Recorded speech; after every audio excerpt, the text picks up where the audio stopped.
Today I want to talk to you about something you've heard 1,000 times. It's not new news, it's certainly not new advice, but by the time we're done here, I think you'll understand why it's important. But first I want to share a story with you. My husband and I met in the spring of 1996. And here in Arizona, the weather is always beautiful, so we'd spend a lot of time outside together. And that summer, he even bought me a new pair of rollerblades. So we made plans to go to a skate park across town one evening, and just waiting for him to get off work. I was getting ready to go, and the phone rang when I'm sure I would have thought it was him on the line, but when I answered it, there was a woman. And she said she was calling from the hospital and that my boyfriend had been seriously injured. I needed to get down to the hospital right away. Well, I had a difficult time processing what she was saying to me, so I asked her again, what hospital? And she said, the Scottsdale Osborne Hospital, which I knew was our level 1 trauma center. And it was also far from where he was working. So I asked her, what happened? Where was he that he ended up at your hospital? And she said he had been air-evac there. So I got to the hospital as quickly as I could, and when I got there, he was still in the emergency room, and his face was covered in blood. And he had a piece of gauze on his right cheek that I could see there was a substantial gash underneath that gauze. So they took him back for a CT scan and into surgery right away. And then several hours later, we were able to see him finally. When we got to his room, the nurse was getting him up to go to the bathroom, and she said to him, don't look in the mirror. She didn't even turn on the light. She did not want him to see himself at that point. I'm Liz Martin. This is a story about my husband, Josh, who was involved in a very serious car accident, June 25th, 1996.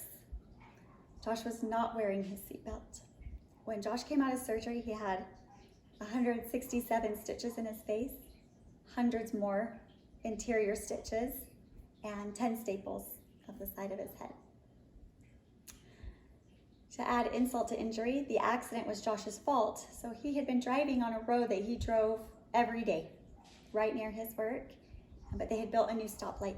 And on that day, he was not paying attention, looked down for just a moment, and that light turned red. And another vehicle came cross traffic, and he ended up T-boning that other vehicle. There were no other injuries in that vehicle. But the force of the impact brought Josh out of his seat. So seatbelts keep you in your seat. They keep you restrained. They keep you in place to prevent injury. Well, Josh is 6'3" tall. That's almost 2 meters tall. And he's driving a 1983 Mazda 323. And there were no airbags in 1983. And there was no other element of protection in that vehicle except the seatbelt. So his safety was dependent upon that restraint.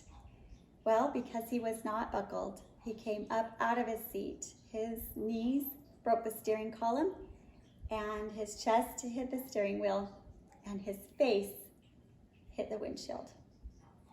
Thank goodness there were no other passengers in his vehicle, because had there been another passenger in that vehicle who was also unrestrained, they would have killed each other by impact, because you are not in your seat at impact, and both of them would have been just crashing into each other, and certainly death would have occurred. Josh is a rare statistic. This, we know, was God's intervention, that he was not more seriously injured that day. So as that impact ended and the car came to a stop, then his body came back to his seat. And when it did, the flesh of his face was torn by the broken glass of the windshield. You can see here is a picture of that car and where his face was on the windshield.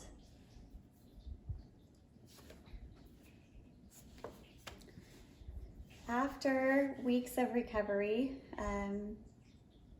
Josh's face began to heal, and he felt fine, but what started to happen is the sutures that were interior sutures were now erupting out of his wounds. So he spent for weeks after his accident finding knots, those suture knots coming out of his wounds. Glass was also erupting out of the wound. Even after a surgeon had cleaned him so thoroughly, there were still pieces of glass stuck in those wounds.